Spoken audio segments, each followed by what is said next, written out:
يكون عندها يستحسن يكون عندها غمازات. غمازات؟ اه لا هنا دي.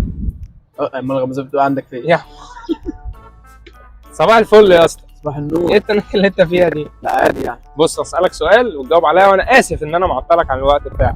انت فعلا معطلني جامد قوي بصراحه. بتتكلم بجد؟ افترض ان انت هتكتب المواصفات بتاعت العروسه اللي انت عايزها في اوردر. مواصفات زي زي نظام اكل يعني وحاجات زي كده ولا؟ بس انت هتكتب مواصفات طويله قصيره بتاع. عارفه ايه اللي انا ما بقولكش قول اسمي انت عايز مواصفات ده اكتر من كده؟ يا ابني الله اكبر عليك. ايه الحلاوه دي؟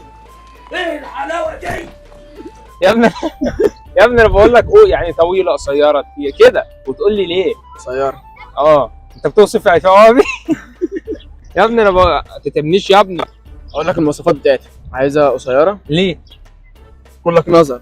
ايوه ماشي يا عم ليه؟ خلاص. ايوه ماشي.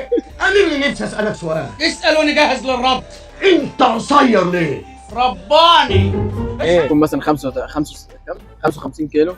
يعني انت رايح تخطب تاخد معاك ميزان. امال كوتشي ايه؟ شبكه. وبيضه. ايه بيضه؟ بيضه ليه هنتغدى؟ بيضه مش البشره لا، بيضه مش خلاص لا. يا عم معلش. وعينها ملونه. يكون عندها يستحسن يكون عندها غمازات. غمازات؟ لا هنا دي. اما الغمازات بتبقى عندك فين؟ يا وايه تاني؟ بس عايزها ايه تاني؟ العيال تتمنى ان هي تبقى بشر؟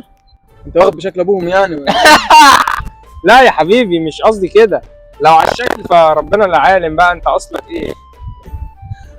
ماشي انا بضحك معاك يعني. عديها. كل سنه وانت طيب. لو ما تعداش هتعمل لي ايه يعني؟ عادي. طيب احنا معطلينك عن حاجه؟ طب اديني المايك ولا عايزه؟ لا مش عايز. تدي لها هيفاء تغني فيه. يا ريت والله. كل سنه وانت طيب. استنى يا حبيبي عشان صاحبك يعني ولا ايه؟